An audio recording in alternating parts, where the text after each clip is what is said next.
1. Spring, seeking, looking forward to. Looking forward to.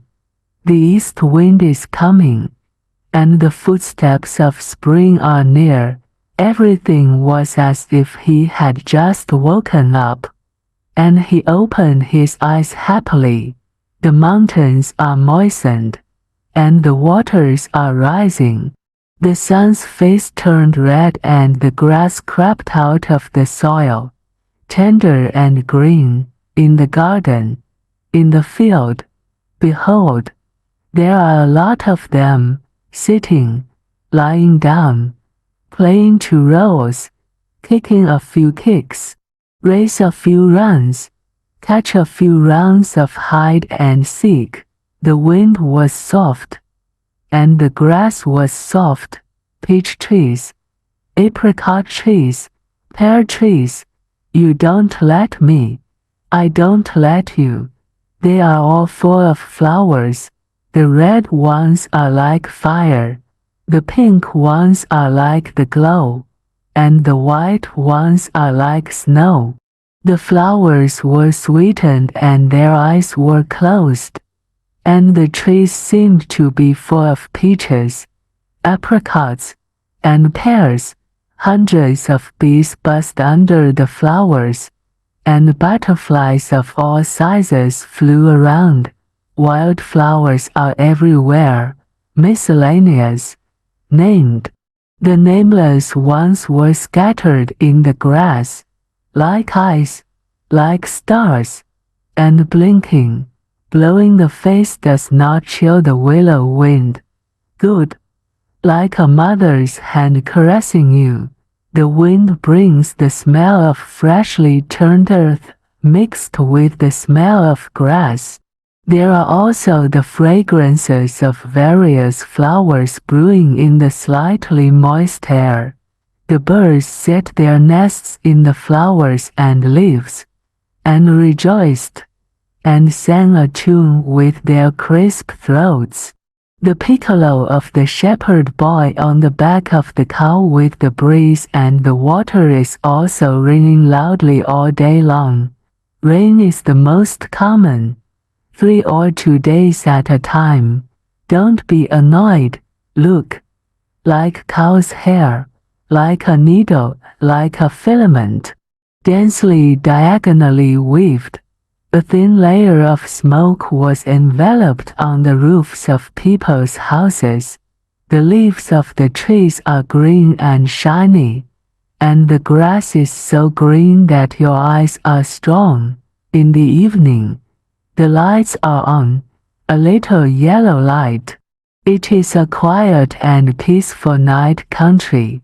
On the path, by the stone bridge, people holding up umbrellas and walking slowly, and farmers working in the fields, wearing scarves and hats. Their houses, sparsely sparse, silent in the rain. There are more kites in the sky, and there are more children on the ground, in the city and the countryside. Every family, old and young, they also rushed out, one by one. Relax the muscles and bones, shake the spirit, do your own thing. The plan of the year lies in the spring. At the beginning, some are labor, and some are hope. Spring is like a doll that has just landed, new from head to toe, and he grows. Spring is like a little girl with flowers, smiling and walking. Spring, like a sturdy young man, with iron arms and feet, led us forward to winter in Jinan, Laoshi. For a person like me who is used to living in Beiping, if there is no wind in winter, it is a miracle. And there is no wind in Jinan, for someone who has just returned from London, like me. In winter, it is strange to be able to see the sun, and the winter in Jinan is clear, naturally.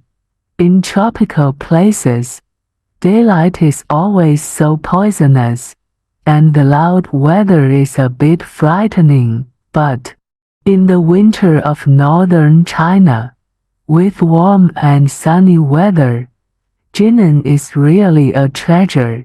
If there is only sunshine, it is not surprising. Please close your eyes and think. An old city, with mountains and water.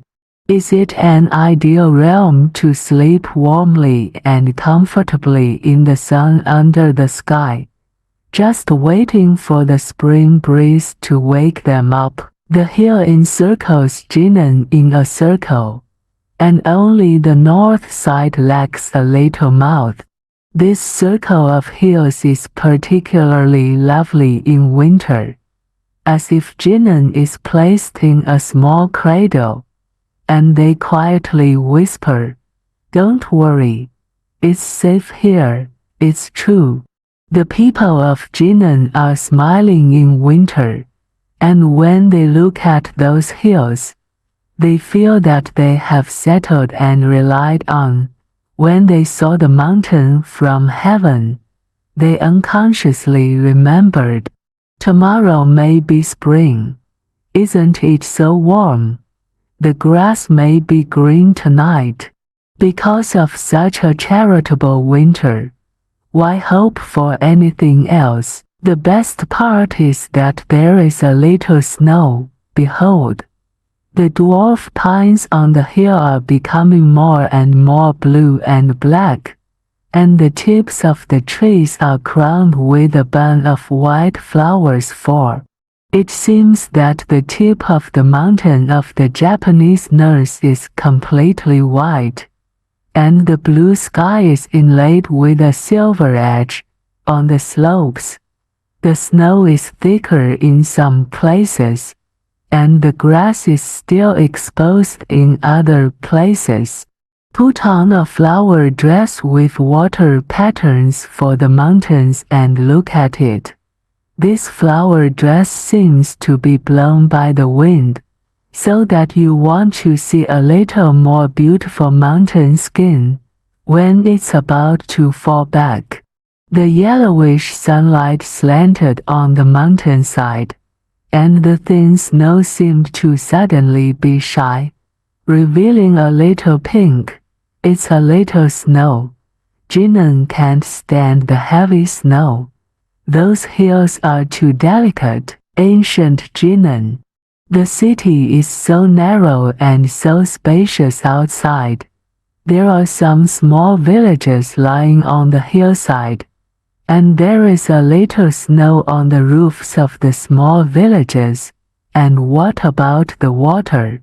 Not only did it not freeze, but it was steaming a little on the green weed sticks, and the algae were really green, taking out all the green stored all the year round. The clearer the day, the greener the algae, and with these green spirits, the water can't bear to freeze. Besides, those weeping willows with long branches should still take a shadow in the water, and look up slowly from the clear river, in the air, in mid-air, in the sky, from top to bottom, all so clear, so blue. The whole thing is an ethereal piece of blue crystal, wrapped in a red roof. Huangke Mountain, like a small gray tree shadow on the carpet. 3. From the 100-herb garden to the 3 flavors study. Luzon, there is a big garden behind my house, which is called Baikal Garden. Now it has been sold to the descendants of Zhu Wangong together with the house, and even the last meeting has been separated by 7 or 8 years. It seemed like there were only a few weeds, but it was my paradise at that time. It is not necessary to say that the green vegetable furrow, the smooth stone well bar, the tall honey locust tree, the purple and red mulberry, and the cicadas singing in the leaves. The fat wasp crouched on the cauliflower, and the Son of Heaven suddenly rushed from the grass to the sky. The short mud walls around it alone are infinitely interesting. Lacewings sing low here. Here crickets play the harp and flip over broken bricks. Sometimes encounter centipedes and cantharids, which, if you press your fingers down on their backs, will snap and puff of smoke from their back holes. Hishuwu vine and mullein vine are entwined with the lotus-like fruit, and Hishuwu has bloated roots. Some people say that Hishuwagan has a humanoid shape, and if you eat it, you can become an immortal. So I often pull it up. The mud wall has been damaged because of the continuous uprooting, but I have never seen a piece of it look like a human. If you are not afraid of thorns, you can also pick raspberries, like small balls of small coral beads, sour and sweet. The color and taste are far better than the mulberries. The long grass does not go, because according to legend, there is a big red snake in this garden. My eldest mother once told me a story. Before, there was a scholar who lived in an ancient temple and worked hard at night, and when he was enjoying the cool in the courtyard, he suddenly heard someone calling him, promised, and when he looked around, he saw a beautiful woman's face exposed on the wall, and smiled at him. He was glad to have hidden, but he had made sense of the mechanism, for the old monk who had come to talk all night said that he had some demonic spirit on his face, and he must have met a beautiful snake. This is a monster with a human head and a snake body, and can call people's names. He was naturally frightened to death when he came to eat this man's flesh at night, but the old monk said that it was okay, and gave him a small box, saying that as long as he put it next to his pillow, he could lie down on his pillow, and though he did the same, he could not sleep. Of course, he couldn't sleep until midnight, and sure enough, it came, rustling. Outside the door was like the sound of wind and rain, and when he was shaking, he heard a loud sound, and a golden light flew out of the pillow, and there was no sound outside. The golden light flew back and was in the box. Later, the old monk said that this was a flying centipede, and it could suck the brain marrow of a snake, and the beautiful snake was killed by it. The final lesson is, therefore, if a strange voice calls your name, do not answer him. This story makes me feel very risky to be a man, and I am often a little worried about the cool summer night, and I dare not look at the wall.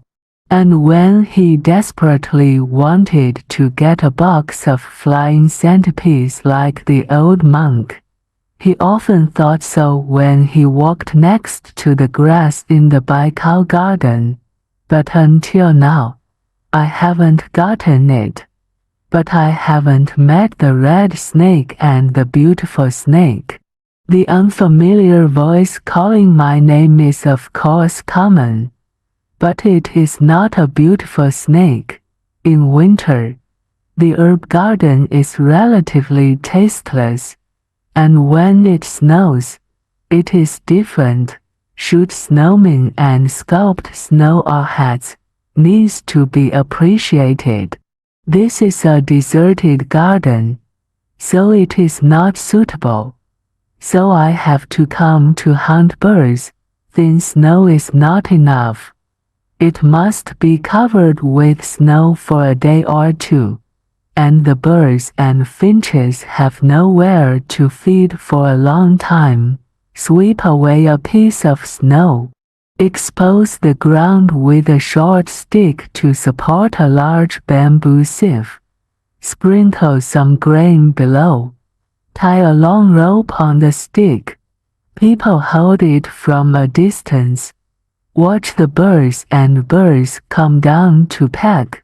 When you go to the bottom of the bamboo sieve, pull the rope. It covered it, but what I got was mostly sparrows. And there were also white-cheeked jam-finial, who were very irritable and couldn't raise them overnight. This is the method taught by the father of the leap earth, but I am not very good at using it. Seeing them go in, I pulled the rope and ran to take a look, but there was nothing, and it took a long time to catch only 3 or 4. The father of Rantu was able to catch dozens of them in half a day, and they were loaded in a fork bag and screened and hid. I once asked him the reason for his gains and losses, and he only smiled quietly. You are too anxious to wait for it to go to the middle. I don't know why my family sent me to school, and it is also the most severe school in the city. Maybe because he destroyed the mud wall. Maybe because he threw bricks to the Lian family in the wall. Maybe it's because I jumped off the stone railing. And I don't know. In short, I won't be able to go to the herb garden very often. 8. My crickets. 8. My raspberries and lotus. Not half a mile to the east, across a stone bridge, is my husband's home, entering through a black bamboo door. The third room is a study. There is a plaque hanging in the middle, Sanway Study, and below the plaque is a painting. There was a picture of a very fat sika deer lying under the ancient tree, and there was no Confucius tablet. So we saluted the plaque and the deer. The first time is considered to worship Confucius, and the second time is to worship Mr. at the second prostration. The gentleman kindly replied that he was a tall, thin old man with gray hair and big glasses. I was very respectful to him, for I had heard that he was the most square, simple, and learned man in the city. I don't know where I heard Dong Feng Shuo is also very knowledgeable. He knows a kind of worm, called weird. The grievance is dissolved, with a drink poured on it. It will be dissolved.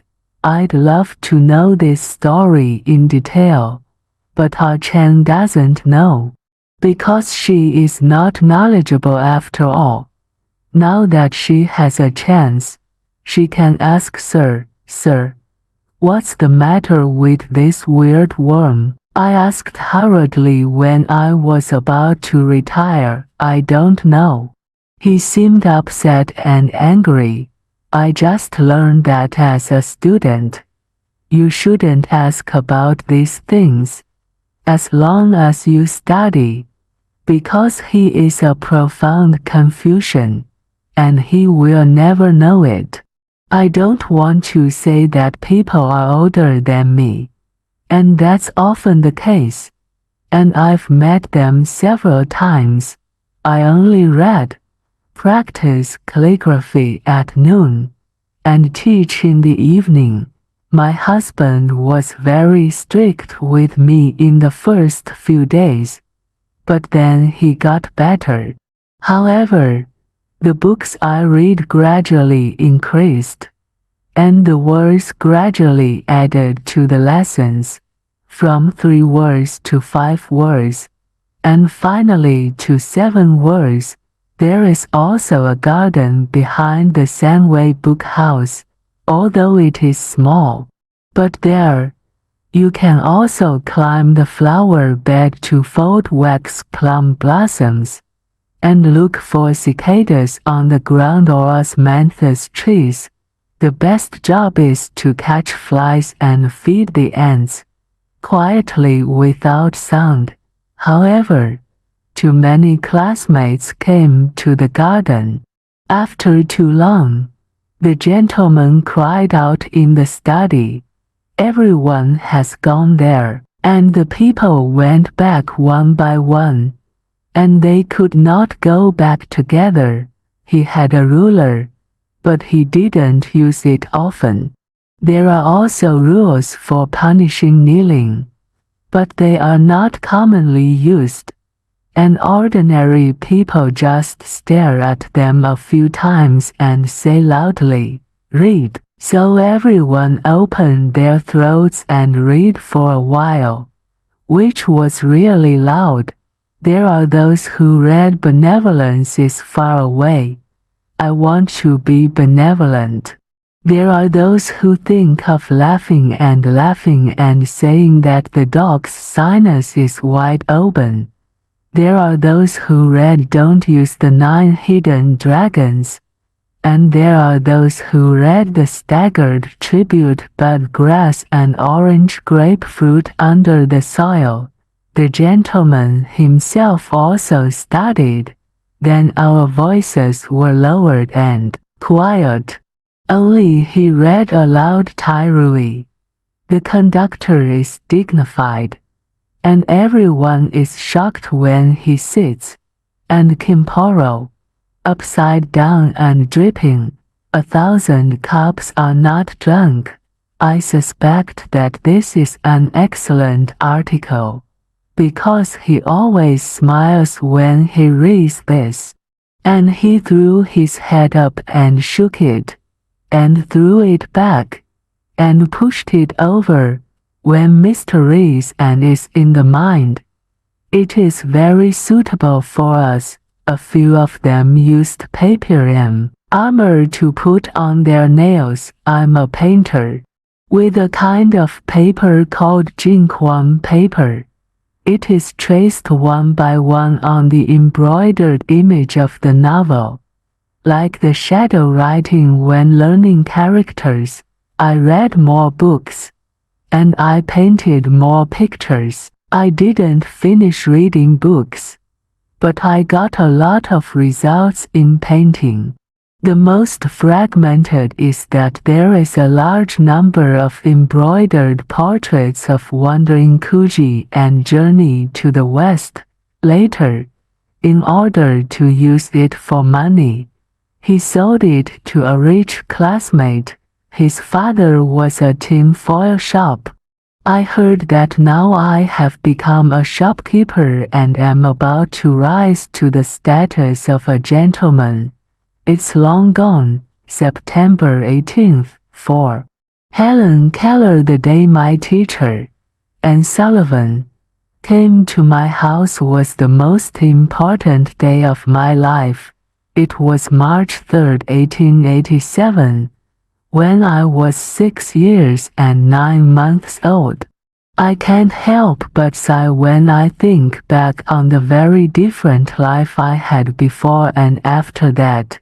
That afternoon, I stood silently in the hallway, from the mother's gesture and the hurried appearance of the family, guessing that something unusual was about to happen. I quietly walked to the door and stood on the steps and waited. The afternoon sun shines through the honeysuckle leaves that cover the balcony and onto my upturned face.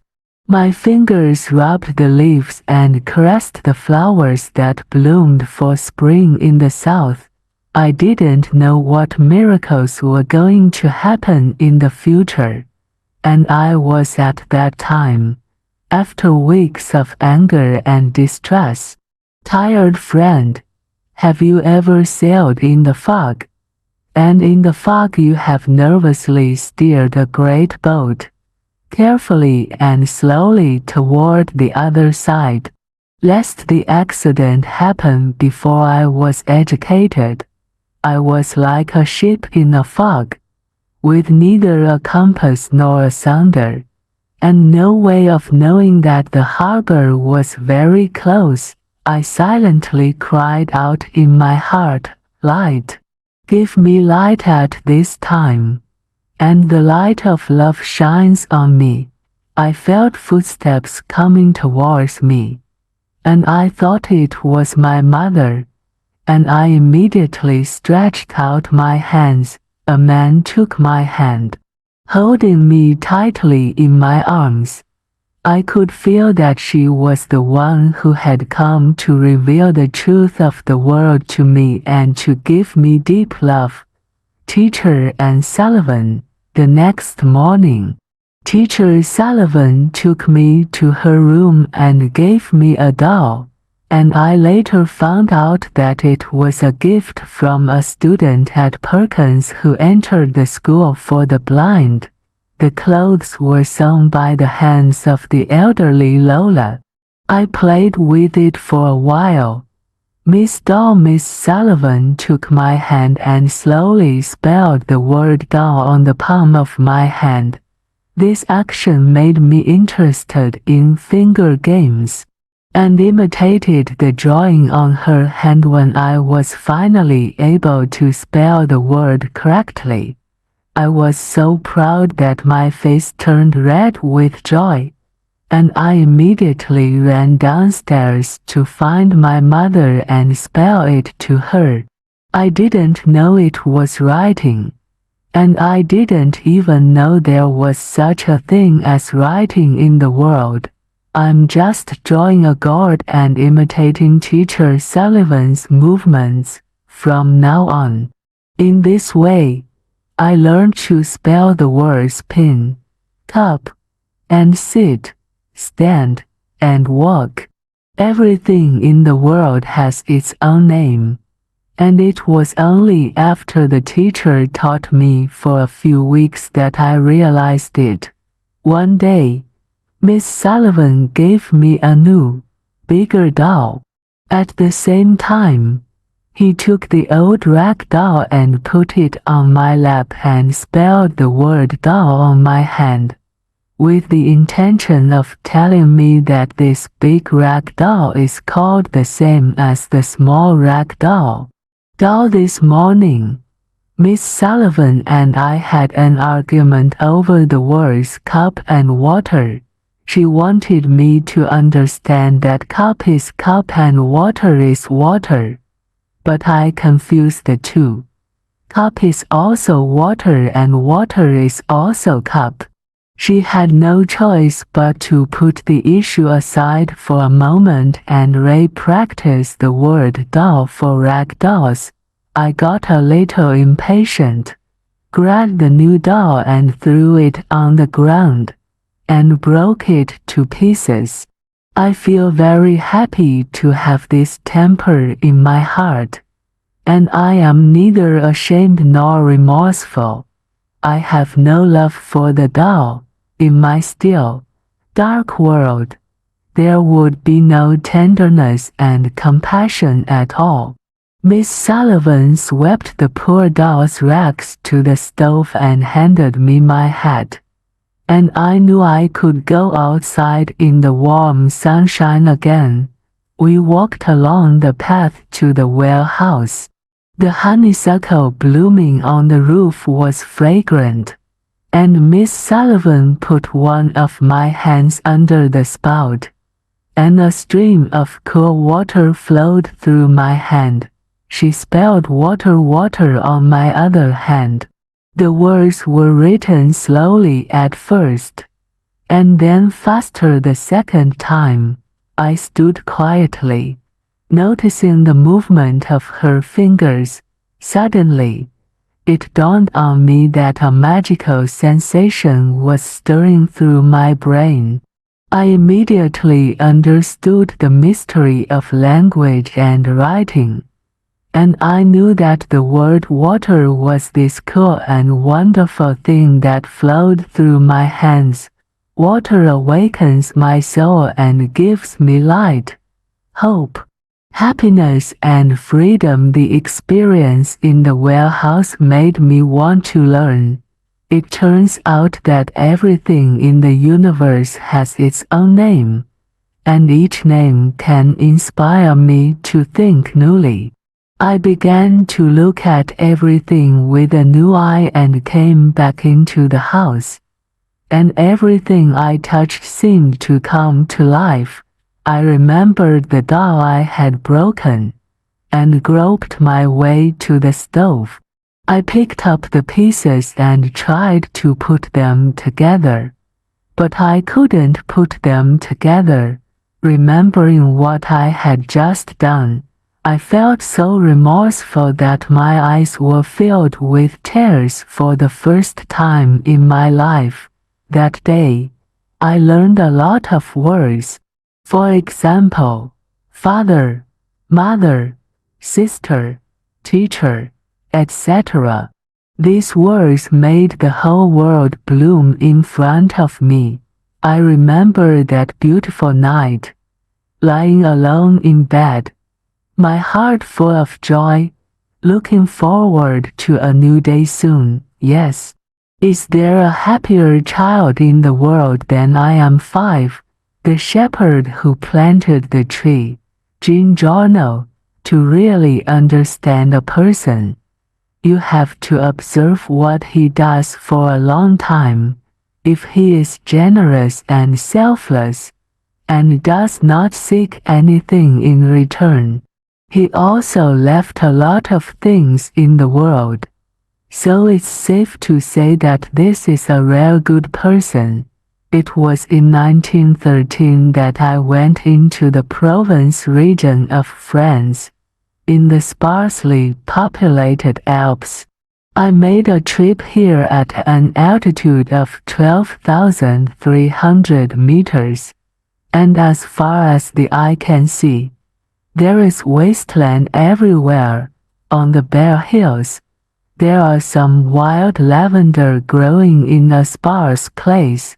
In the boundless wilderness, I walked for 3 days and finally came to an abandoned village.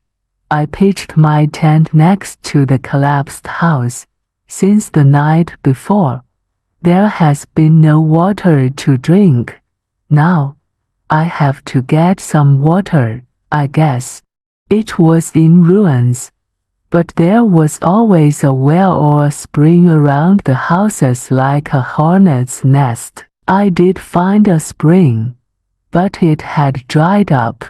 There are 5 or 6 roofless houses here that are left to the wind and rain.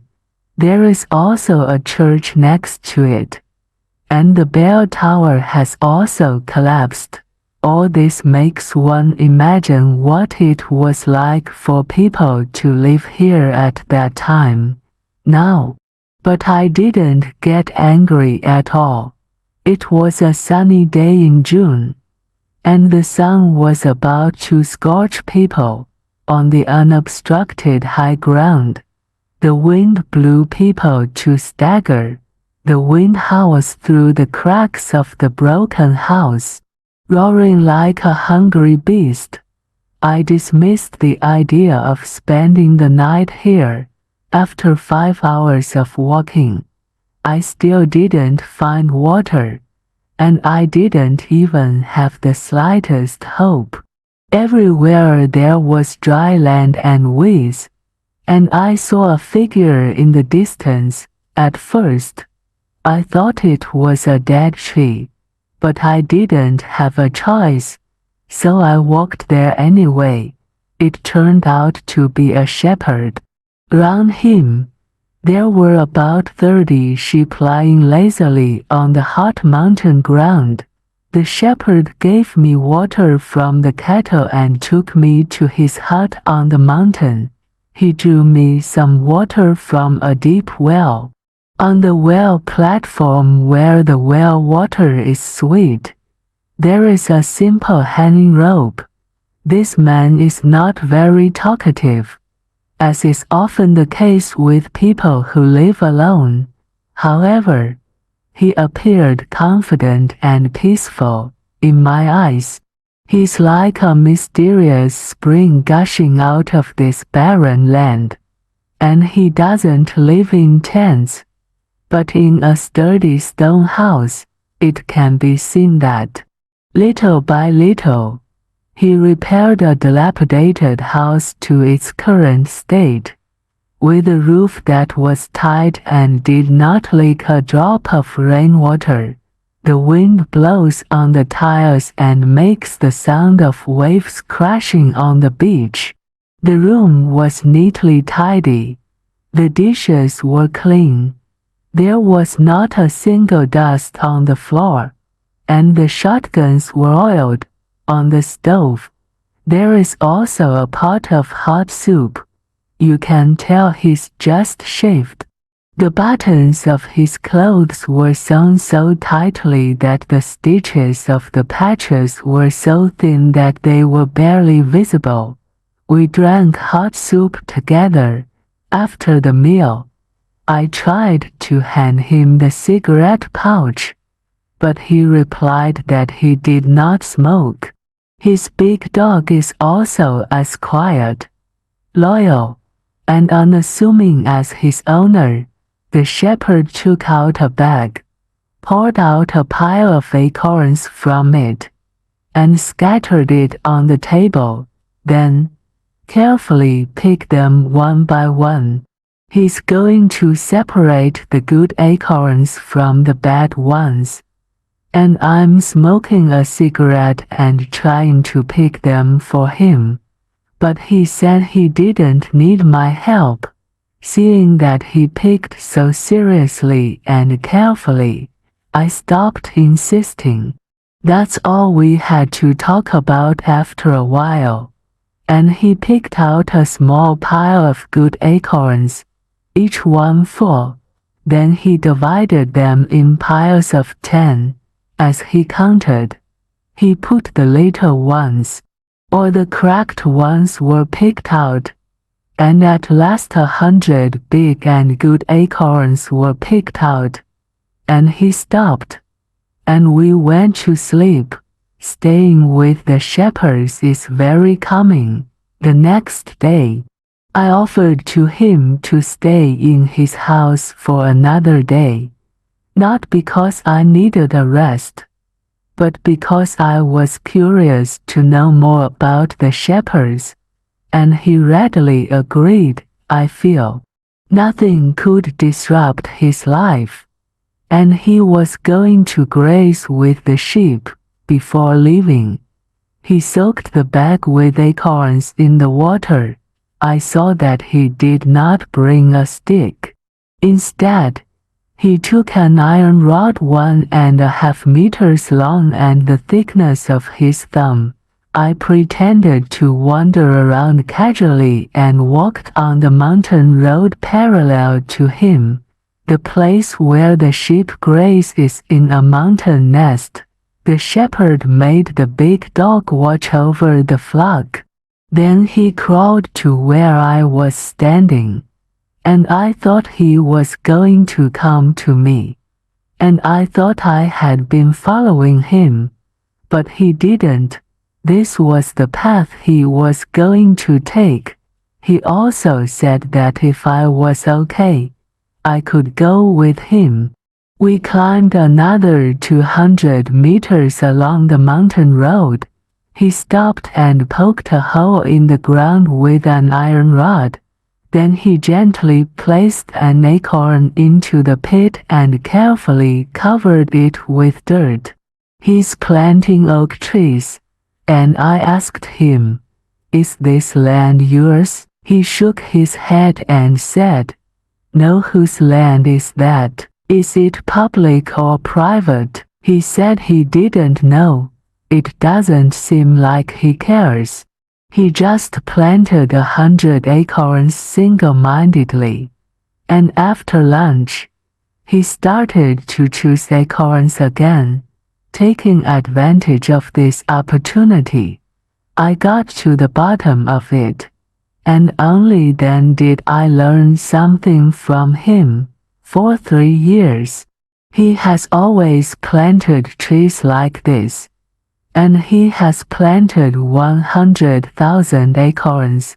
Of these 100,000 acorns, 20,000 sprouted, and of the 20,000 saplings, nearly half of them may be bitten by animals, or the remaining 10,000 saplings that have died for other reasons will take root in this bare land and grow into big trees. Hearing this, I began to wonder how old the shepherds were. He looked to be in his 50s. He said he was 55 years old. His name was Elisa Buffy, and he used to live at the foot of the mountain and had his own farm. However, he first lost his only son, and then his wife died. He chose to live alone, be in the company of sheep and dogs, and watch the days go by calmly. He said that there was a lack of trees in this place, and that without trees there would be no life. He decided that since he had nothing important to do, he would plant trees. On the 3rd day I said goodbye to the shepherds. A year later, World War I broke out. I enlisted in the army and spent 5 years in the army. The war was over, and I was paid a small fee. I really wanted to breathe in the pure air, and I couldn't help but set foot on the road to that plateau again. At first glance, this area does not seem to have changed much, but when I came to the abandoned village, looking into the distance, I saw a gray mist, like a carpet, spread over the plateau. Since last night, I have been reminded of the shepherd who planted the trees. I think those 10,000 oak trees must have grown into a large forest, and the shepherd is still alive, and his body is still strong. Now, he no longer herds sheep. He said, when the sheep eat the sapling, they will not raise the sheep, leaving only for use. He bought more than 100 beehives and switched to bees. The war did not disturb his life. He has been planting trees, oak trees, beech trees, and birch trees. The oak tree planted in 1910 has grown taller than me, and I can't believe it. I was speechless in astonishment. He was still so silent, and so we were quiet. In the forest he planted. After wandering around all day, the forest is divided into 3 large sections, the largest of which is 11 kilometers wide. When I think that everything in front of me does not rely on some advanced technology, it was through the hands and perseverance of one person that I realized that in addition to destruction, human beings can also be created like God. The man insisted on doing what he wanted. This grove of beech trees as far as the eye can see is proof that they are as tall as my shoulders. That large expanse of oak trees also grew luxuriantly, and there was no need to worry about being eaten by animals. Even if God wanted to destroy this masterpiece, he would have to turn to tornado. He also pointed to a birch forest and said it was planted 5 years ago. He thought the valley bottom was wet, so he planted birch trees there. He was right. These birch trees were fresh and straight, like teenagers standing upright. As I passed by the village down the mountain, I saw a stream in this once arid place. This is the knock-on effect of the old man planting trees, and it is the greatest miracle I have ever seen. Beginning in 1920, I visited the old man who planted the tree almost every year. I've never seen him doubt or waver in any way. Only God knows how hard it is. In June 1945, I saw the old man planting trees for the last time.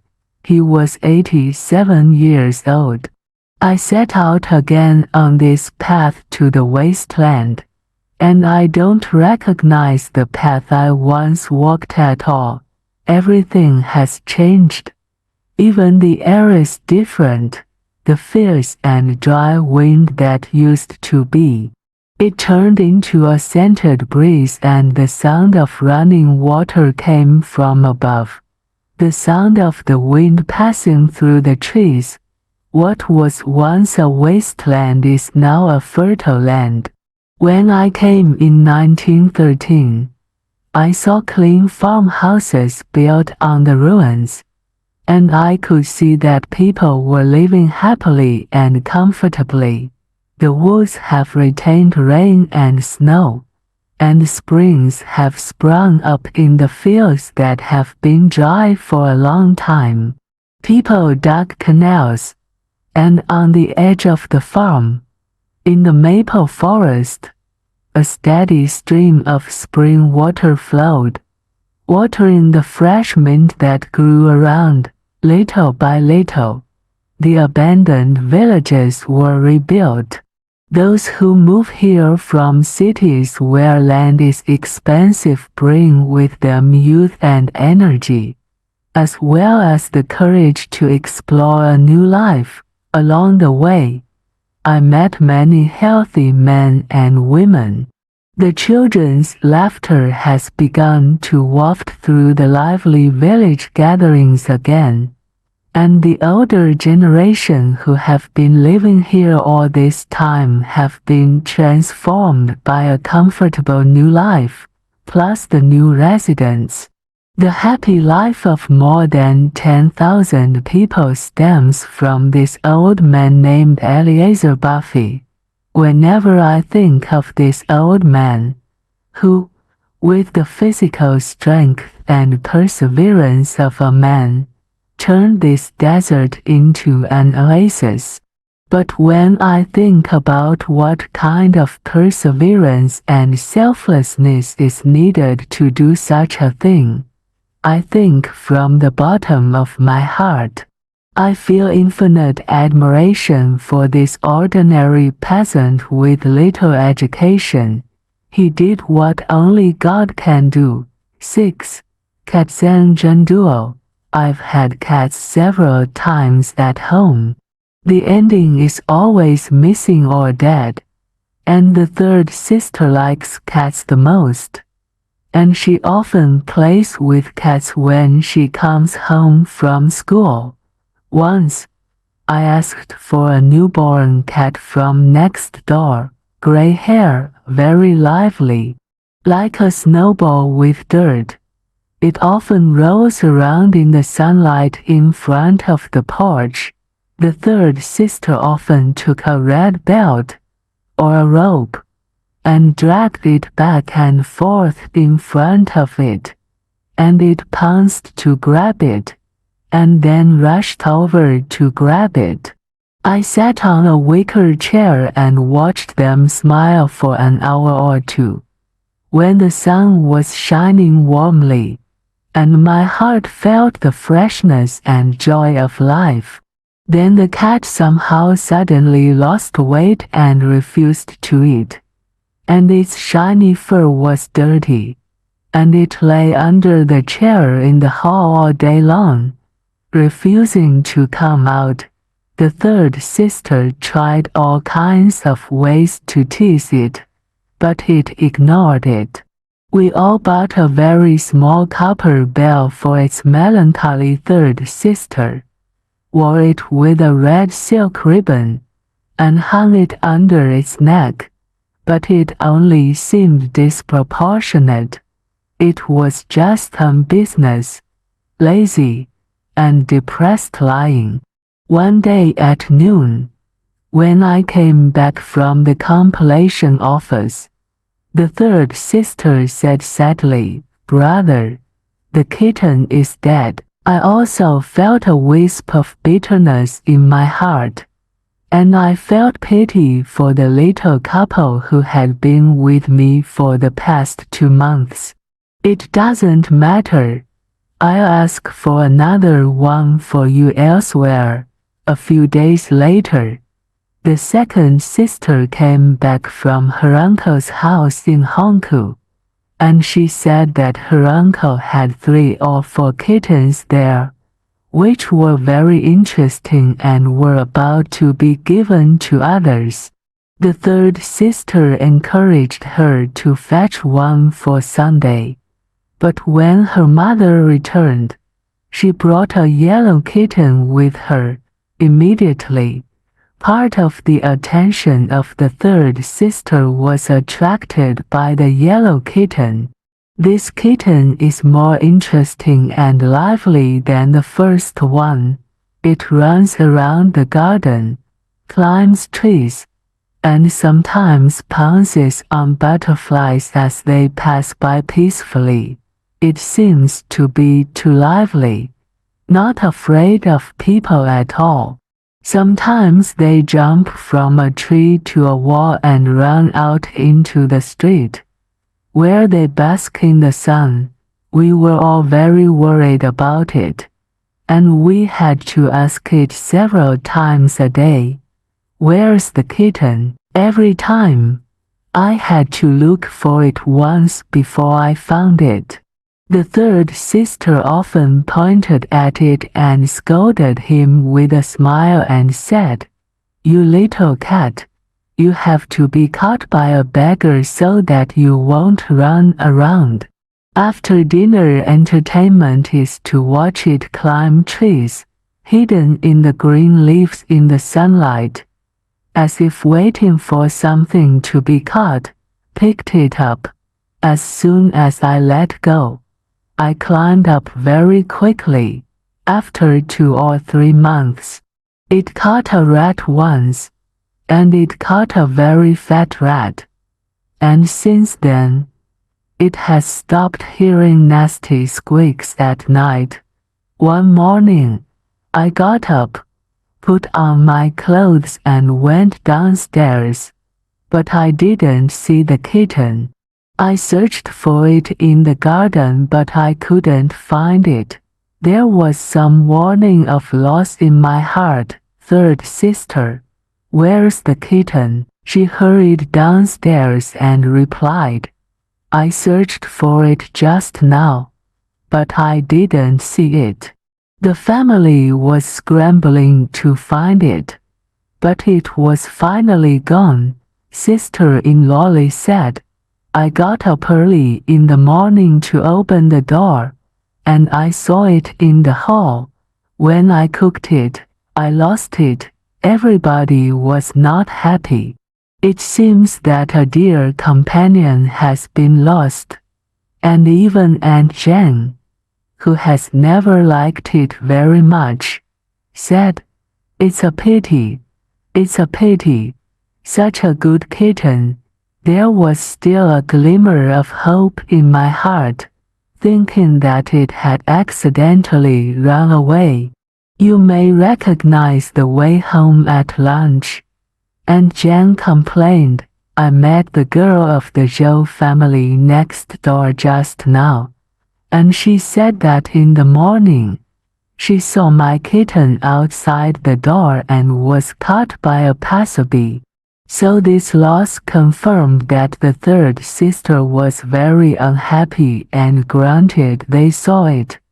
Why didn't they come out to stop it? They knew that it was my family. I was also stunned and resentful, cursing the unknown man who took away what we love since then. My family has not had a cat for a long time. On a winter morning, a very poor kitten crouched in the doorway. The coat color is white, but it's not good looking and it's skinny. It doesn't go. If we don't take it and keep it, we will at least be killed by the cold and hunger. And Jen picked it up and gave it food every day, but people don't like it very much. It's not lively and doesn't like other kittens to swim stubbornly, as if it has a natural melancholy. And even the third sister loves cats, and doesn't pay attention to it, and so, after a few months, it was still a nonchalant animal in my house, and it was getting fatter, but it was still inactive. When everyone was basking in the sun and chatting in front of the porch, it often came and crouched at the feet of its mother or third sister. The third sister sometimes teased him, but was not as interested as the first kittens. One day, because of the cold night, it went under the stove, and its hair was burned off several pieces, which made it even more ugly. Spring is coming. It has become a strong cat, but it still does not change its melancholy, nor does it catch mice, and spends its days lazily lying on its stomach, eating fat. At this time, my wife bought a pair of yellow hibiscus birds and hung them in front of the porch, calling them very well. His wife often told Aunt Jane to change the water, add bird food, and wash the cage. The white cat also seemed to pay special attention to the pair of yellow birds, and often jumped on the table and stared at the birdcage. The wife said, "Aunt Jane, pay attention to the cat. It will eat birds." So Aunt Jane ran over and caught the cat. After a while, it jumped up on the table and stared at the birdcage. One day, when I went downstairs, I heard Aunt Jane shouting. One of the birds died, and one of the legs was bitten off. The cage was covered in blood. What was it that bit it to death? I hurried down to see that a bird was dead, its feathers loose, as if it had struggled with its enemies for a long time. I was furious and exclaimed, "It must be a cat! It must be a cat!" and immediately went to find it. When the wife heard this, she hurried down, and when she saw the dead bird, she was very sad, and said, "Who else is it not the cat that killed him?" I told Aunt Jane to be careful. "Aunt Jane, why are you not careful?" Aunt Jane was silent, and she couldn't have anything to defend herself, so the cat's guilt was confirmed. Everybody went to find this disgusting cat. I wanted to give it a punishment and looked for a long time, but I didn't find it. I thought it was really absconding in fear of crime. The third sister shouted upstairs, "The cat is here." It lay on the terrace board basking in the sun and had a peaceful attitude. It seemed to be eating something in its mouth, and I thought it must be eating the poor bird's legs. and in a moment of rage, I picked up a wooden stick leaning against the door of the building, and chased after it. It screamed in sorrow, and fled to the roof tiles. I was still indignant in my heart, thinking that the punishment was not yet happy. A few days later, sister-in-law shouted downstairs, "Cat! Cat!" At the same time, I saw a black cat scurrying across the terrace with a yellow bird in its beak. I'm starting to think I'm wrong. I feel very sad in my heart. Really, my conscience is hurt. I don't judge and understand. So he made a judgment and wronged an animal that could not speak and plead. The thought of its unresisted evasion makes me feel that my rage, my abuse, are needles that pierce my conscience. I would like to remedy my fault, but it cannot speak. How will I confess my misunderstanding to it? 2 months later, our cat suddenly died on the roof of our neighbor's house. My loss of it, much sadder than the loss of the previous 2 cats. I'll never have a chance to correct my mistakes. Since then, my family has never had a cat. 7. Wolf. 2. A slaughter returns late, and the meat in the burden is exhausted. There are 2 wolves on the way, and they travel far away. Slaughter fear, cast bones, a wolf has a bone, and the wolf still follows.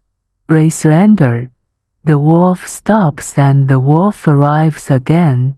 The bones are gone, and the 2 wolves are the same. 2 die embarrassed. I am afraid that before and after being affected by its enemies, there is a wheat field, and the owner of the farm accumulates his salary, and he is covered into a mound. Tonight leaned under it, holding a knife in his shoulders. The wolves did not dare to move forward, and they looked at each other.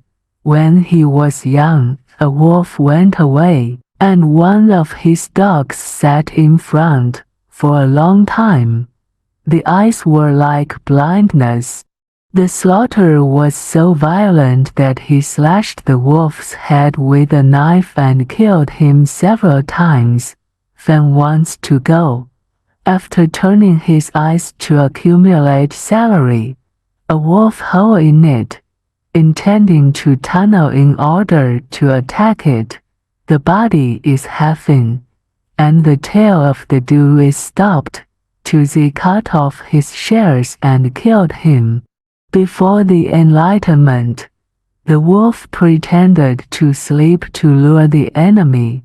The wolf is also ruthless, and the 2 are killed in an instant, and the deceit of the beast is so great. 8. Memories of Mr. Luzon. Excerpt Zhao Hong. Mr. Luzon's laughter is clear from the joy of his heart.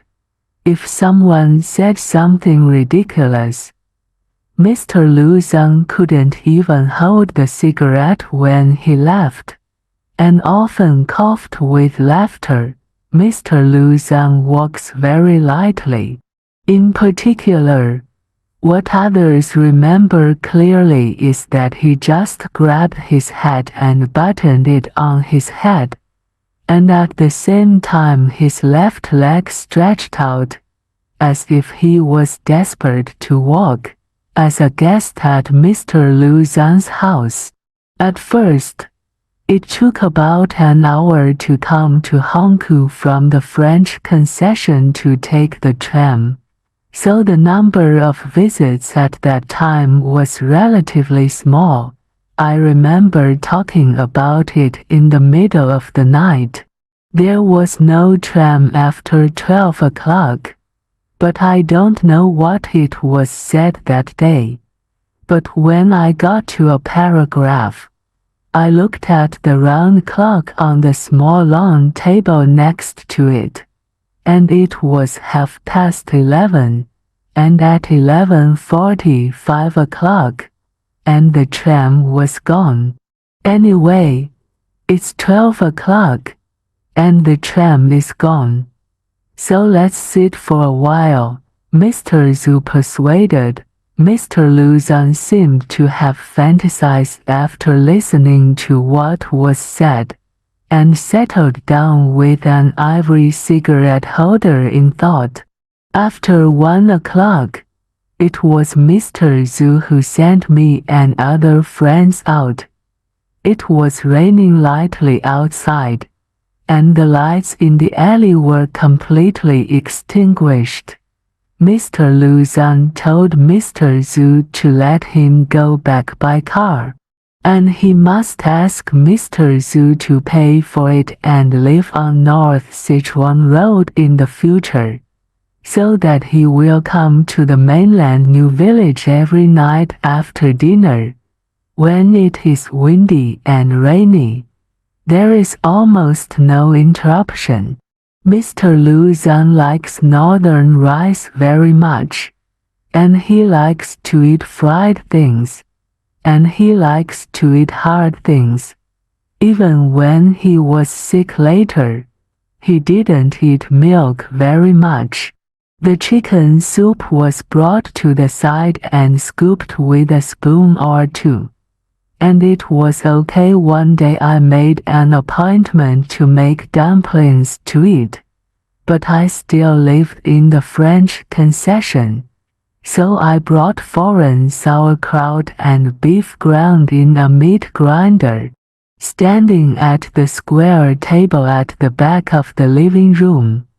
Mr. Zhu wrapped up the baby boy and made a fuss, and after a while, he took the noodles pressed into round cakes, and he said that he made a boat and sent it to our eyes. We didn't look at him, and he turned around and made a chick again, and Mr. Zhu and I didn't look at it, and tried to avoid praising him, because if he did, I was afraid that he would do it even harder.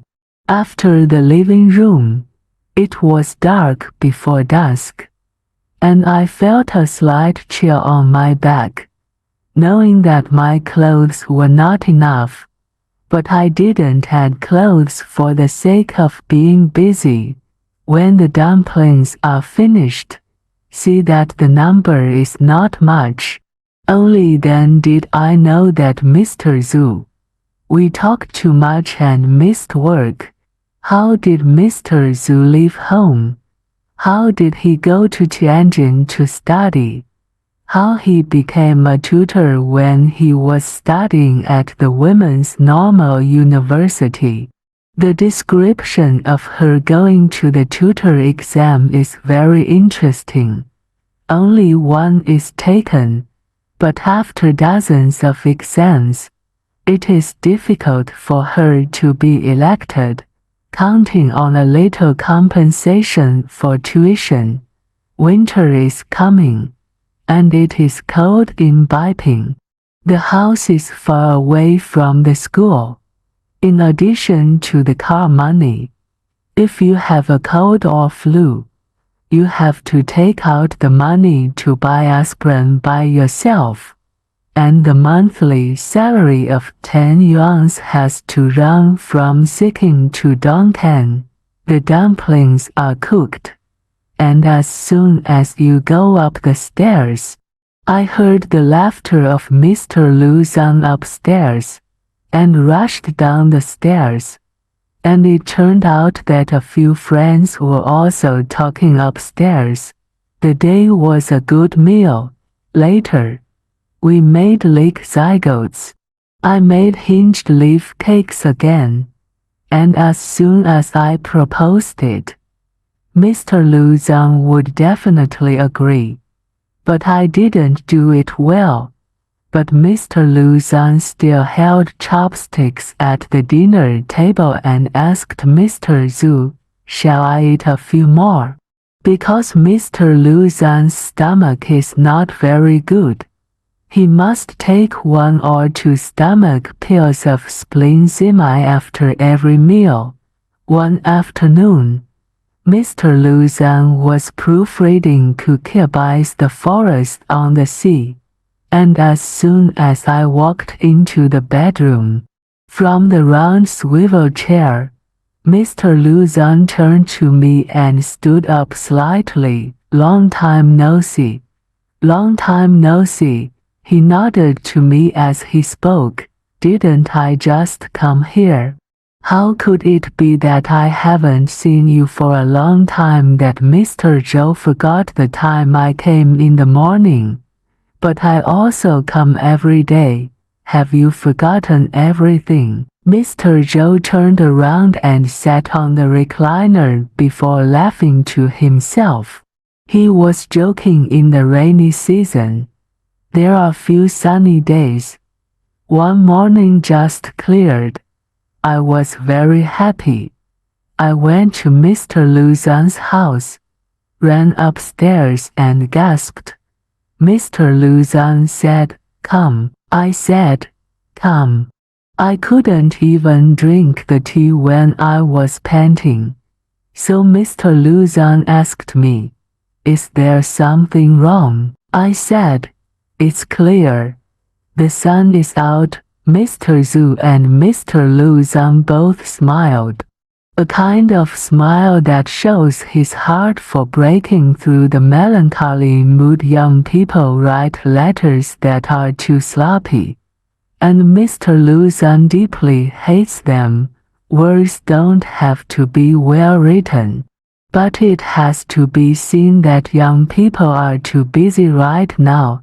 He hurriedly finished writing it himself, and others couldn't understand it after reading it 3 or 5 times, and he didn't care how much work it took. Anyway, it's not his intention. It's not good. But he still read every letter from a young man from a different corner, and when his eyes were not good, he put on his glasses and looked at it.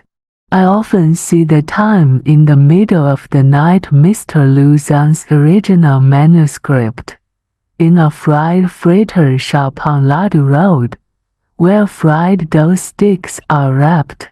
I got one, which is the original manuscript of the translation of Dead Souls. I wrote to Mr. Luzon and told Mr. Luzon, who didn't think it was unusual. Mr. Zhu was very angry. The proofs of Mr. Luzon's books are used to rub the table or do something.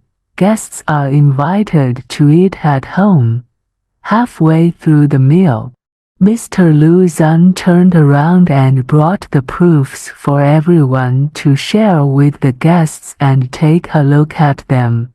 Mr. Luzon said, "Wipe it. Take the chicken to eat.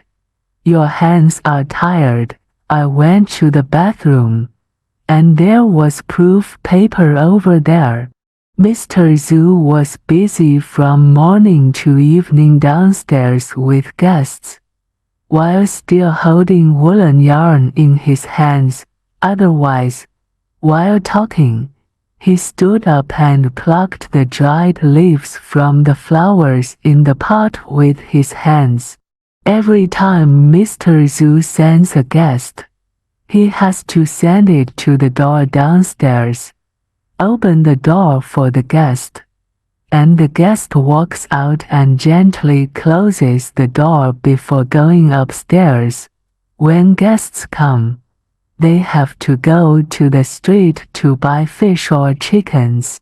After buying it, I have to go to work in the kitchen. Mr. Luzon wanted to send a letter temporarily, So Mr. Zhu had to change his leather shoes and go to the post office or the mailbox next to the mainland New Village on a rainy day.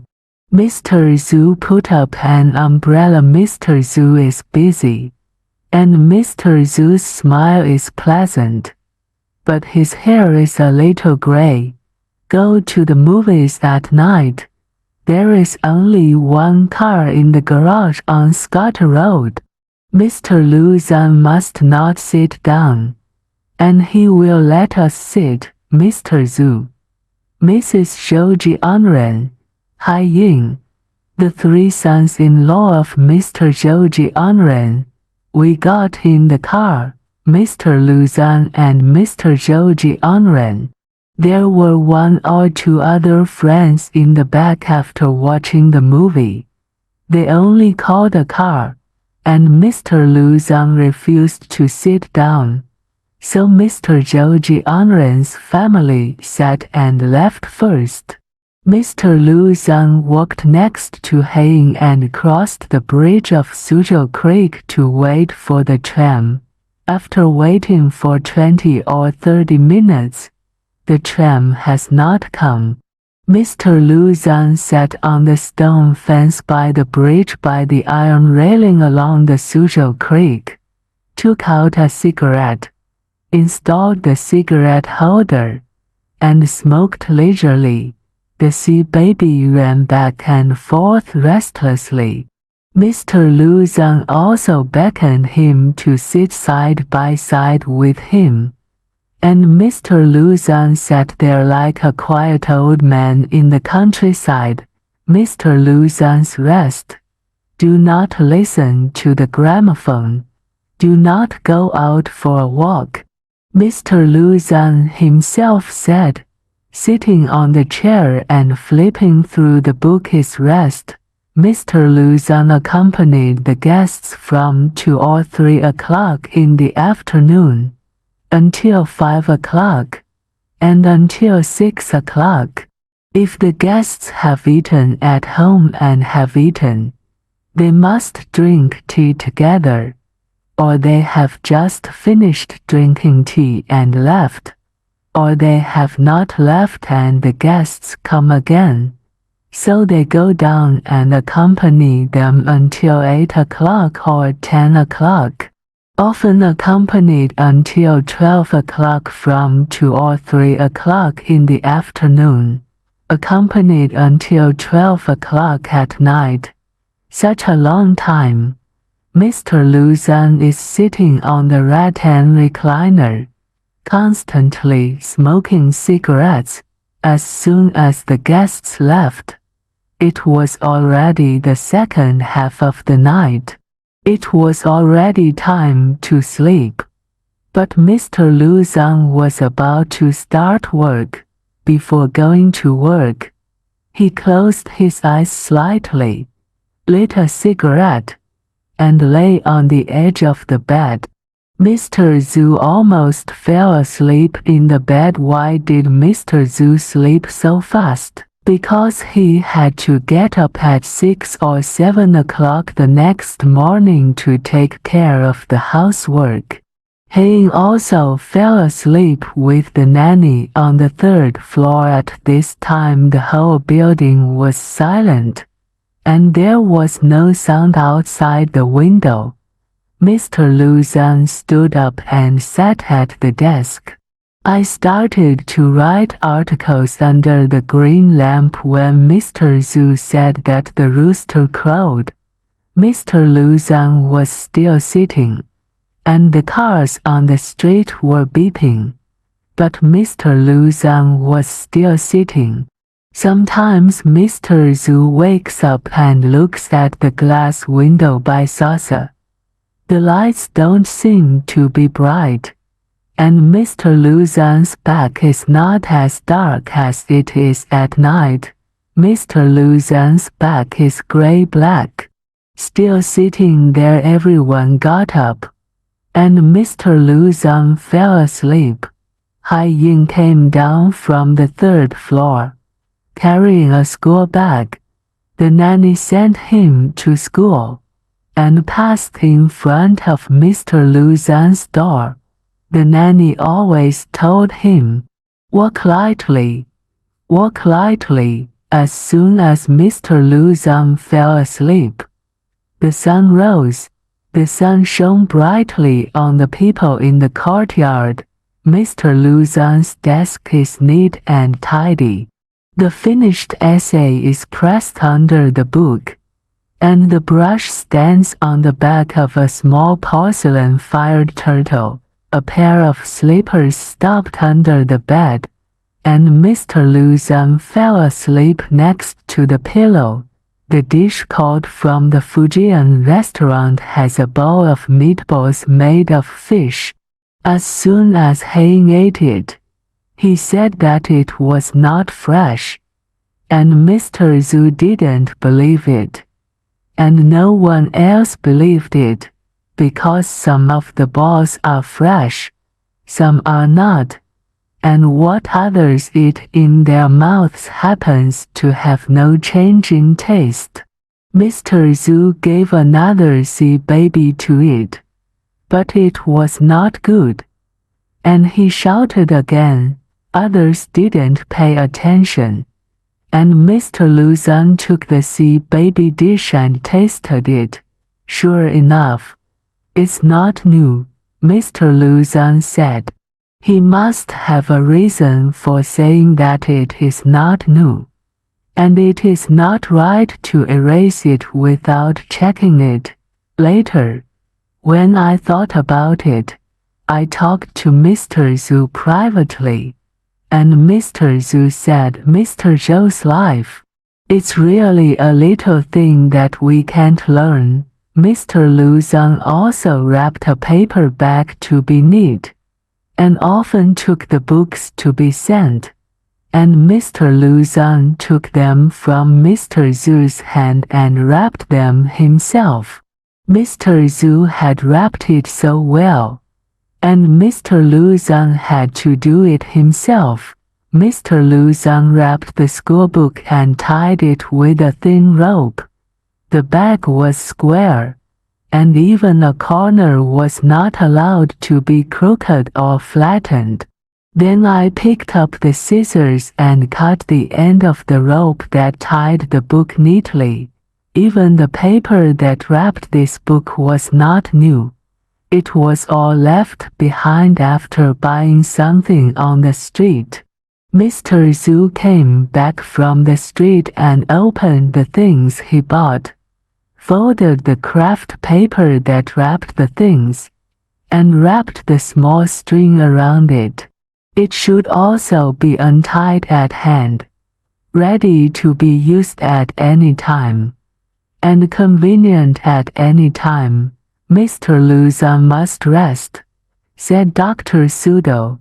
But Mr. Luzan not only did not rest, and I thought more about what I had to do, as if I had to do it immediately, proofreading the proofs of the forests of the sea, printing the paintings of Kohuik, and translating the lower part of Dead Souls. These all started together, and the 30-year collection, that is, the complete works of Luzan, was calculated. Mr. Luzan felt that his health was not good, so he had no time to pay attention to his body, so he had to do more and do it quickly. At that time, everyone didn't understand the meaning, and they thought that Mr. Luzan didn't take a break, but later read the article of Mr. Luzan's death. Mr. Luzan knows that his health is not enough to work, and it doesn't matter if he dies, as long as he leaves more to mankind. Mr. Luzan is like this. Soon both German and Japanese dictionaries were on the desk, and Gogol's Dead Souls began to be translated again. 9. A Chen and the Classic of Mountains and Seas, Luzan, Long Mother, as I have already said. It was a female worker who had always led me, and to put it mildly, it was my nanny. My mother and many other people called her that, and it seemed a little polite. Only her grandmother called her a Chen. I usually call her Grandma, and I don't even use the word long. But when I hate her, for example, when I know that it was her who murdered my hidden mouse, I call her a Chen. We don't have a long surname there. She was born yellow. Fat and short is not an adjective. It's not her name. I remember she said it herself. What kind of girl her name is? What a girl. I have forgotten now. In short, not the eldest girl. I finally don't know what her surname is. And I remember that she also told me the origin of this name. Before. There was a female worker in my family who was born very tall, and this is Zhen Chen. Then she went back. My girl came to fill her gap. But everyone didn't change her words because they were used to it. So she became the eldest mother from then on. Although it is not a good thing to talk about the length of people behind their backs, but if I had to tell the truth, I would have to say, I don't really admire her. The most annoying thing is that I often like to be careful and whisper something to people, and a second finger up, shake up and down in the air or point the tip of your opponent's or your nose. There was a little turmoil in my family, and somehow I always suspected that it had something to do with this cha-cha-cha, and forbade me to go about, or pull out a single grass. Turning over a rock said I was naughty and was going to tell my mother. In the summer, when she went to sleep, she stretched out her feet and hands again, and put a big word in the middle of the bed, so that I had no room to turn over. The mat that had been sleeping in a corner for a long time was already so hot again. Push her, and do not move, and call her, and do not smell. The eldest mother is so fat. She must be very afraid of the heat, and the sleeping appearance at night. I am afraid that it will not be very good. My mother asked her this question after hearing my complaints. I also knew that meant asking her to give me more empty seats. She didn't speak, but at night, when I woke up so hot, but I still saw a big word on the bed, and one arm was still resting on my neck. I think it's really unthinkable, but she knows many rules. It's probably the happiest time of the year that I'm impatient about, and it's Chinese New Year's Eve. After the resignation, get the New Year's money from the elders, wrap it in red paper, put it next to the pillow, and use it at will as long as it takes one night, sleeping on the pillow and looking at the red envelope. I thought of the small drums, knives and guns, clay figures, sugar bodhisattvas, and that I bought tomorrow. However, she came in and placed another fortune orange on the head of the bed. Brother, you remember, she said very solemnly, tomorrow is the first day of the first month, and when you open your eyes in the morning, the first thing you have to say to me is, Grandma, congratulations. Don't say anything else. I still have to eat a little food tangerine. She picked up the orange again and shook it twice in front of my eyes. Then, all year round, go with the flow. In my dream, I also remember New Year's Day, and I woke up very early the next day. And when I woke up, I had to sit up. She immediately stretched out her arm and held me down. When I looked at her in amazement, I saw her looking at me anxiously. She shook my shoulders as if she had asked again. I suddenly remembered Grandma. Congratulations, congratulations, congratulations, everyone.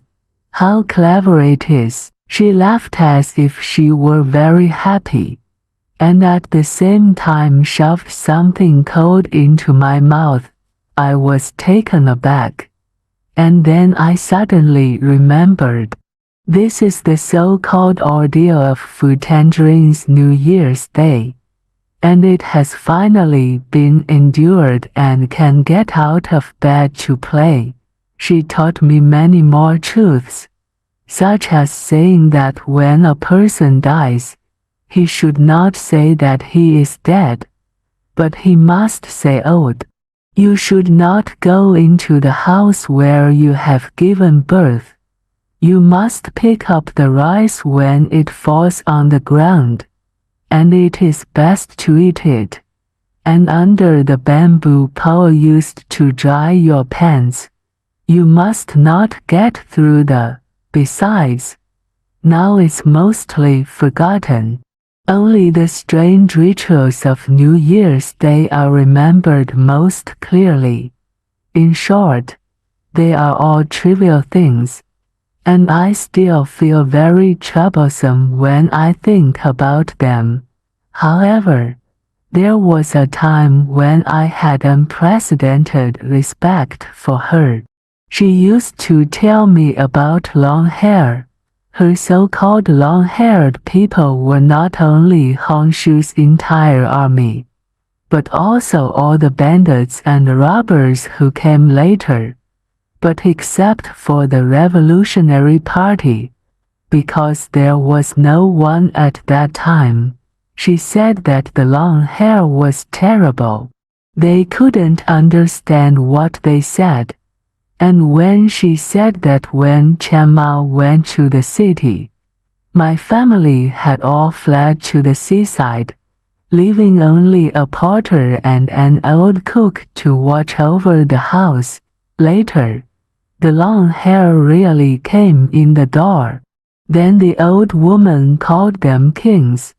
It is said that to long hair, he should tell him about his hunger. Long hair smiled and said, "Then I'll eat this thing for you," and threw a round thing over.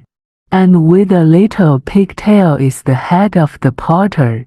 The old mother who cooked rice was shocked from then on, and when she mentioned it later, her face was immediately like earth, and she gently patted her chest and said, I was shocked to death. I didn't seem to be afraid, because I felt that these things had nothing to do with me. And I was not a porter, but she probably sensed it and said, "A child like you. The long hairs are also to be taken captive to make small long hairs. There are also good-looking girls, who will also be taken captive." Well, it doesn't matter to you. I thought she must be the safest. Neither a porter, nor a child, nor a good-looking child. Besides, there were many burn scars on her neck. Where are the words? She said solemnly. Are we useless? We're going to be taken captive. When there were soldiers outside the city, the long hair told us to take off our trousers. The cannons that stood in rows outside the city wall could not be released, and if they were to be released, they would explode. This is really out of my imagination, and I cannot help but be surprised. I had always thought that her belly was full of troublesome etiquette, but I didn't expect her to have such great powers. Since then, I have had a special respect for her, which seems to be unfathomable. Occupying the whole bed is of course excusable, but I should back down. This respect, although it also gradually faded, disappeared completely, probably after knowing that she had murdered my hermit. At that time, he questioned her very seriously and called her a long person in person. I don't think I'm really a little long hair. I don't go to siege the city. I don't set off artillery. And I'm not afraid of shelling. What am I afraid of her? But when I mourned the recluse, when I took revenge on it, I was longing for the drawing classic of mountains and seas again. This longing was aroused by a distant uncle. He is a chubby, kind old man who loves to plant a little flowers and trees. For example, there are also very rare lantana flowers that are said to have been brought back from the north. His wife, on the contrary, was inexplicable, and once rested the bamboo pole for drying clothes on the branches of Julan. When the branch broke, he cursed indignantly. Dead body. This old man was a lonely man, and because he had no one to talk to, he loved to associate with the children, and sometimes he simply called us little friends in the house where we lived together. Only he has a lot of books and is special, naturally. There are art-making and trial poems, but I have only seen Luigi's poems in his study, and there are many books with very good names. One of my favorite things to look at that time was flower glasses with a lot of pictures on it. He told me that there was once a drawing of the classic of mountains and seas, which depicted a beast with a human face, a 9-headed snake, a 3-legged bird, and a man with wings. The monster that doesn't have a head and uses 2 breasts as eyes. But unfortunately I don't know where to put it now. I'd love to look at such a picture, but I'm too embarrassed to force him to look for it. He's very lazy, ask others. No one will truly answer that I still have a few $100s in New Year's money, and there is no good opportunity to buy it. The street where I bought books was far away from my house, and I could only go once a year during the New Year. The doors of both bookstores were tightly closed, and there was nothing to play with. But as soon as I sat down, I remembered the illustrated classic of mountains and seas, probably too much to forget. Even Ah Chang came to ask what the classic of mountains and seas was about, which I had never told her, and I knew that she was not a scholar, and it was useless to say it. But since I came to ask, I told her everything.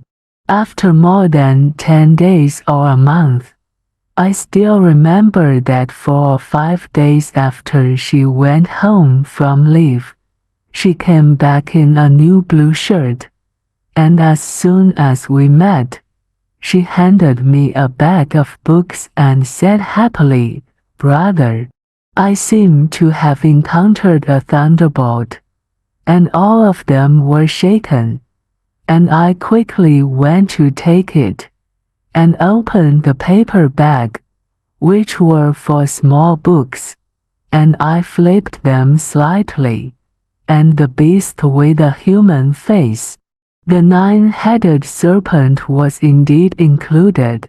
This gave me a new respect for what others would not or could not do. But she could succeed, indeed. She has great divine powers, the resentment of murdering the hermit.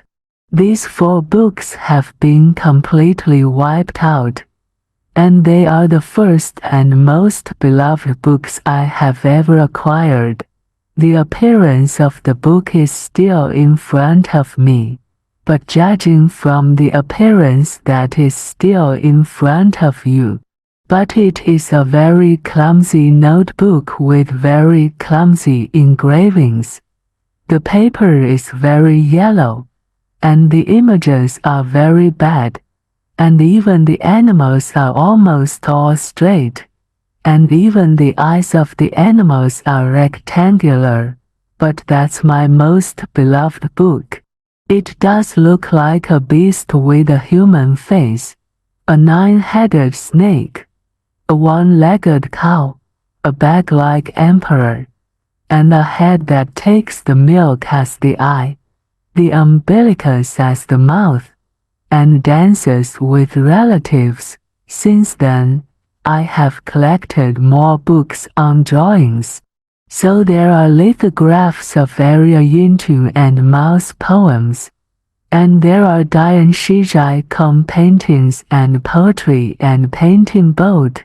The classic of mountains and seas also bought another lithograph, and each volume has a picture of praise. The green calligraphy is red, much more delicate than the woodcut. This one was still there until the year before last, and it was a miniature of Hao Yixing. I can't remember when I lost the woodcut. My babysitter, the eldest mother, that is, a Chen, passed away from this world, and it has been about 30 years.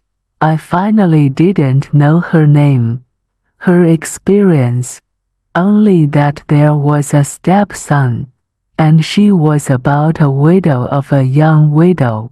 Kind, dark Mother Earth, may her soul rest forever in your bosom. 10. The bitterest and the happiest. Lianqi Sha. What is the hardest thing in life? Is it poor? No. Frustrated? No. Is it old? Dead? Not at all. I said that the most bitter thing in life is not to suffer from carrying an unfulfilled responsibility. If a man is content, though he is poor, if he is not bitter, if he is able to settle down, not much hope, although he is disappointed, if he is not bitter, if old age and death are inevitable things in life, people who have attained the view are very ordinary, and it is not bitter. It is only a matter of mortal life in the world for one day. If the things that should be done are not done, it is like having thousands of pounds of heavy burden on your shoulders. Why is there no more suffering? Because if you are condemned by that conscience, you have nowhere to flee. The promiser has not done a thing. The money owed to a man has not been repaid, and the favor received has not been repaid. I have offended a person and have not apologized, so that even this person hardly dares to see him, and even if I do not see his face, in my sleep and dreams, it is like his shadow haunting me. Why? because I feel sorry for him. This is true not only for a person, but also for the family, for society, for the country, and even for oneself, to all who I have received from him. I have a duty to him for what I ought to do, and what my power can do. I have a duty to do it, whatever I have decided to do for myself. It is the current self and the future self that make a contract. That is, to add a layer of responsibility to oneself. With this responsibility, the conscience is always overwatched. If you do not fulfill your responsibilities in one day, you will live in the bitter days of the night. And if you do not fulfill your responsibilities in your life, you will die and go to the grave with your pain. This kind of pain is not comparable to ordinary poverty and old death. It can be solved by attaining the view of the solution. So I say that there is no pain in life. And if there is pain, of course, there is nothing worse than this. Looking back, what's the happiest thing? Natural responsibility is over. It is the first pleasure in life. As the old saying goes, relieved. And as the saying goes, a stone in the heart falls to the ground. At this time, the kind of relaxation and happiness that cannot be described in words, the greater the responsibility. The longer the days of responsibility are and the longer the responsibility is over, the sea and the sky are wide, and the heart is at ease, and the happiness will be multiplied several times. Life must know that there are responsible sufferings. Only then can we know that the cycle of happiness and happiness with responsibility is a kind of fun in this dynamic world. But he did not fulfill his responsibilities and was rebuked by his conscience. And these sufferings were all self-inflicted. As soon as I flipped over, if you are responsible everywhere, you will be happy everywhere. And if you are responsible at all times, you will be happy all the time. The right to be happy is up to you. Confucius said, there is no self-satisfaction without entry, which is precisely this effect. But why did Mencius say again? For the more sage and heroic he is, the greater the responsibility, and he always has to carry these kinds of responsibilities on his shoulders, and there is never a time to let go of the burden on his shoulders. Zhang Tzu also said, the responsibility is heavy and the road is far away, and death is gone. Is it not far away? The people with lofty ideals who are worried about the people and the country. The saints and Buddhas are compassionate and compassionate. Even if he feels pain all his life, he can do it. But he was there every day to do his duty. He was there every day and was really happy in suffering. So he was still happy, not bitter. Someone said, since this suffering is born from responsibility, if I remove my responsibility, will there not be no suffering forever? This is not the case. The responsibility is not to be relieved, not to be discharged. If life can always be like a 2 or 3-year-old child, there is no responsibility, then there is no suffering. When it grows up, the responsibility naturally falls on your shoulders. How can you avoid it? There is only a big difference. If you fulfill a big responsibility, you will have great happiness. And if you fulfill a small responsibility, you will have a small happiness. If you want to hide, you will throw yourself into the sea of misery. Can never be lifted. 11.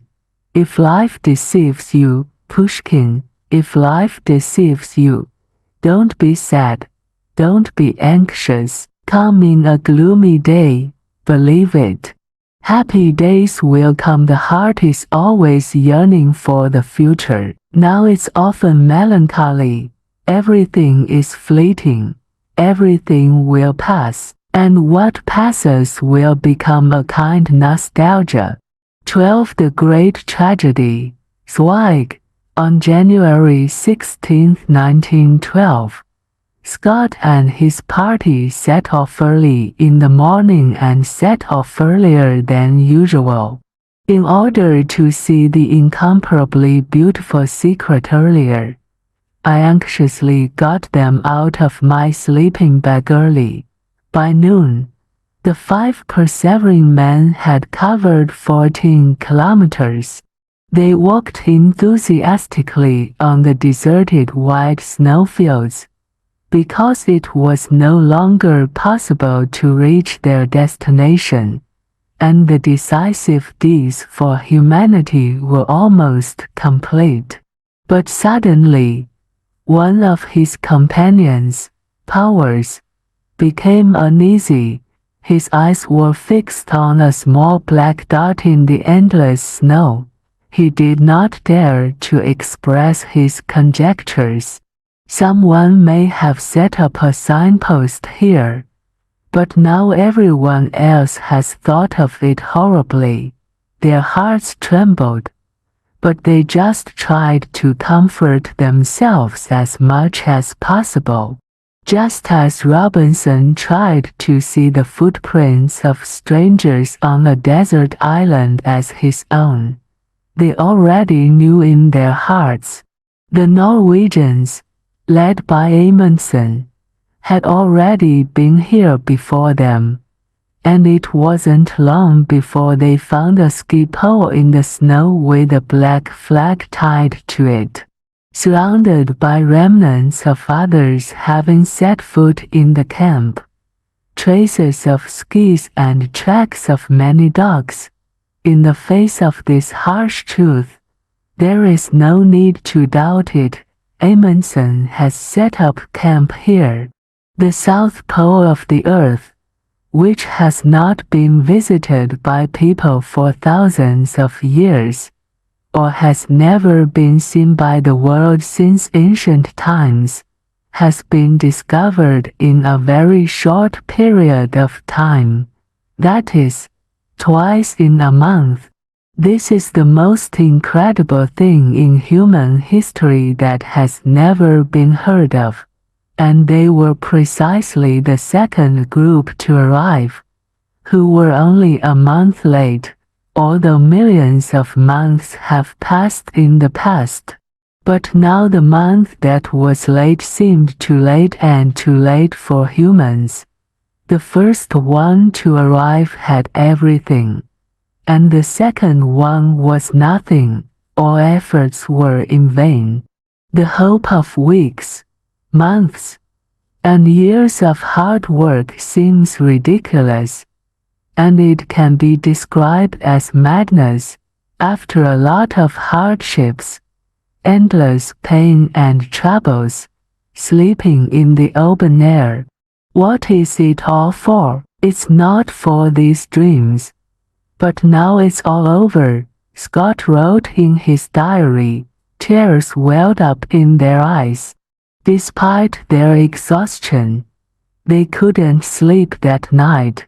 They lost hope as if they had been sentenced, and continued to walk the last journey to the extreme. And what they had thought was to rush there with cheers, None of them wanted to comfort others, but silently dragged their own steps forward. On January 18th, Admiral Scott and his 4 companions reached the pole, and since he was no longer the first to arrive here, everything here did not make him feel very dazzling. He only looked at this sad place with indifferent eyes, and there was nothing to be seen here, no different from the creepy monotony of the previous days. That's all Robert Falcon Scott has to say about the poles, and the only unusual thing they found there was not caused by nature, but by rivals who were in contention. It was Amundsen's tent flying the Norwegian flag, and the Norwegian flag was proudly hunting over the fortress that had been breached by humans.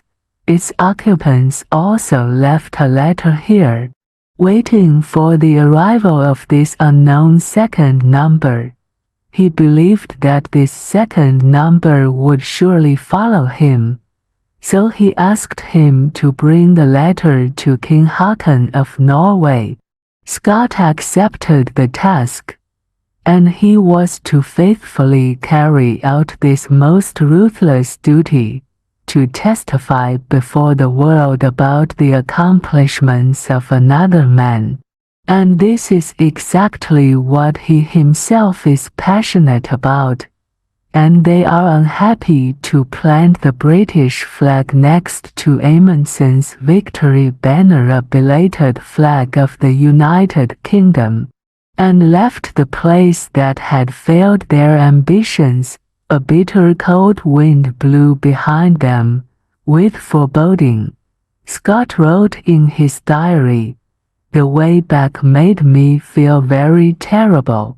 The journey back is 10 times more dangerous. On the way to the pole, they only need to follow the guidance of the compass, and now they must also follow their original footsteps. During the course of a few weeks' trip, care must be taken not to deviate from their original footprints, so as not to miss the preset storage point where their food is stored. Clothes and gallons of kerosene condensed with heat, but the snow covered their eyes, making them worry at every step, because if they deviated from the direction, they missed the storage point. It's tantamount to going straight to death, and they don't have the energy they had when they first came, because the chemical energy contained in the abundant nutrition and the warm barracks of the Antarctic house gave them strength at that time. They have superhuman strength when they think that the expedition they are undertaking is the immortal cause of humanity, and now, they're just trying to keep their skin from being damaged. Fight for the survival of your own dying body, and for the sake of returning home without any glory. In the depths of their hearts, they are more afraid of going home than they are looking forward to going home." Reading the diary for those days, it was terrible. The weather was getting worse, and the cold season came earlier than usual. The snow under their soles turned from soft to hard, forming a thick layer of ice. Stepping on them was like stepping on a triangular spike, sticking to their shoes with every step, and the biting cold engulfed their already exhausted bodies. They often cower for days on end, going the wrong way. Whenever they arrived at a storage point, they were a little happy, and the flame of faith flashed back between the lines of the diary. In the gloomy loneliness, there are always only a few people walking. Their heroism cannot but be admired, and there is no one who can best prove this more than Dr. Wilson, who was in charge of scientific research, and when he was only an inch away from death, he is still continuing his scientific observations, dragging 16 kilograms of precious rock samples on his sled, in addition to all the necessary loads. However, man's courage has finally been gradually eroded by the great power of nature, which is cold and unforgiving, and the power accumulated over thousands of years can make it like a spirit to summon cold, freezing, snow, storm used all of these spells that were enough to destroy people against these 5 reckless and daring braves. Their feet were already frozen. The ration of food is getting smaller and smaller, and you can only eat 1 hot meal a day. Their bodies have become very weak due to the lack of calories. One day, to the horrific discovery of the companions, Evans, the strongest of them all, suddenly went insane. He stood aside and didn't go. He kept complaining about their sufferings, some of them real, some of them hallucinating.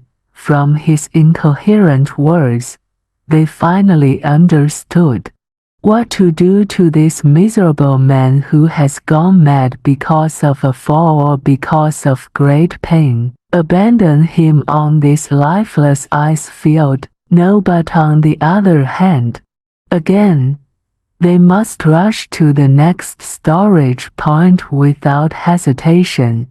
It was not clear from the diary what Scott was planning to do. At 1 o'clock in the night of February 17th, on the day of the death of the unfortunate British naval sergeant, they had just walked to the slaughterhouse camp to rediscover the pony they had slaughtered last month and had a heartier meal for the first time. Now only 4 people continue walking, but disaster strikes again. The next storage site brings new pain and disappointment. There is too little kerosene stored here. They must use the most essential fuel wisely, and they must conserve as much heat as possible, which is the only weapon they have against the cold, icy night.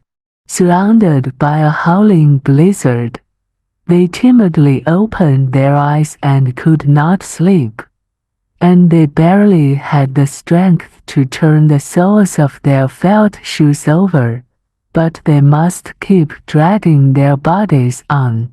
T in the middle of them was already walking with a toe that had been frozen, and the wind was blowing harder than ever. On March 2nd, they arrived at the next storage point, but again made them feel terrible despair. There's so little fuel there, and now they're panicking. From the diary, one can perceive how Scott tried to hide his fears, but from the forced comedian, there were still desperate screams that it would not work to go on like this, or God forbid, we can't stand this fatigue any longer, or our play was about to end tragically. And at last there was a terrible confession, may God bless us. However, they still dragged their tired bodies and gritted their teeth, and continued to walk forward in despair, and walked. Oates became more and more unable to walk, becoming more and more a burden to his friends rather than a helper. One day at noon, When the temperature reached -40 degrees Celsius, they had to slow down their walk, and the unfortunate not only felt, but also knew in his heart that if he continued like this, he would bring bad luck to his friends. Making his final preparations, he asked Wilson, who was in charge of scientific research, for 10 tablets of morphine in order to speed himself up if necessary. They accompanied the patient for another difficult day's journey. Then the unfortunate man himself asked them to keep him in his sleeping bag, separating his fate from theirs, but they categorically rejected the idea, although they all knew that this would undoubtedly ease the burden on everyone. So the patient had to stagger on his frostbitten legs for several kilometers until he reached the camp where he was staying overnight. He slept with them until he woke up early the next morning, and they looked out to see a roaring blizzard outside. Oates suddenly stood up and said to his friends, "I'm going to go outside." It might have been a little longer, and the rest of the people couldn't help but shudder. Everyone knows what it means to go outside for a walk in this weather, but no one dared to say a word to stop him. None of them dared to stretch out their hands to shake him goodbye, but they all felt with awe Lawrence Oates, the cavalry captain of the British Royal Guard, was walking towards death like a hero, and now only 3 tired, weak men dragged their steps through the vast. The ice and snow wasteland was as hard as iron, and they were so tired that they no longer had any hope. But they relied on their confused intuition to support their bodies and stagger. The weather is getting more and more terrible.